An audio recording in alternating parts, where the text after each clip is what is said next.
بسم اللہ الرحمن الرحیم۔ السلام علیکم۔ ایک حدیث میں رسول اللہ صلی اللہ علیہ وسلم ارشاد فرماتے ہیں کہ 6 آدمی ایسے ہیں جن پر میں نے لعنت بھیجی ہے اور اللہ تعالیٰ نے بھی ان پر لعنت کی ہے، اور ہر نبی مستجاب الدعوات ہوتا ہے۔ وہ 6 آدمی یہ ہیں: اللہ کی کتاب میں زیادتی کرنے والا، اور وہ شخص جو جبر و قہر سے اقتدار حاصل کر کے اس آدمی کو عزت دے جس کو اللہ نے ذلیل کیا ہو، اور جس کو اللہ نے عزت عطا کی ہو اس کو ذلیل کرے، اللہ کی تقدیر کو جھٹلانے والا، اللہ کی حرام کردہ چیزوں کو حلال سمجھنے والا۔ میری اولاد میں وہ آدمی جو محرمات کو حلال کرنے والا ہو اور میری سنت کو چھوڑنے والا۔ ایک اور حدیث میں آپ صلی اللہ علیہ وسلم نے فرمایا: لعن اللہ الناظر والمنظور الیہ، یعنی جو کوئی نہ محرم پر بری نظر ڈالے اور جس کے اوپر نظر ڈالے، دونوں پر اللہ تعالیٰ نے لعنت فرمائی ہے۔ حضرت ابو ہریرہ رضی اللہ عنہ سے روایت ہے کہ رسول اللہ صلی اللہ علیہ وسلم نے ایسے مرد پر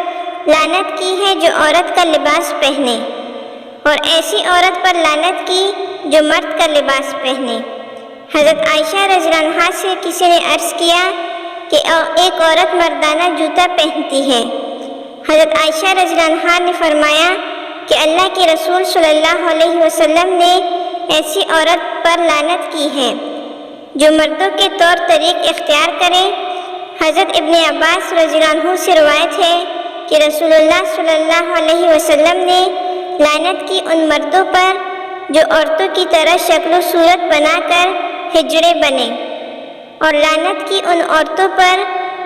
جو شکل و صورت میں مردانہ پن اختیار کریں، اور ارشاد فرمایا کہ ان کو اپنے گھروں سے نکال دو۔ بخاری شریف میں ہے کہ حضرت عبداللہ بن مسعود رضی اللہ عنہ نے فرمایا کہ اللہ کی لعنت ہو گودنے والیوں پر اور گدوانے والیوں پر، اور جو آبرو یعنی بھوؤں کے بال چنتی ہے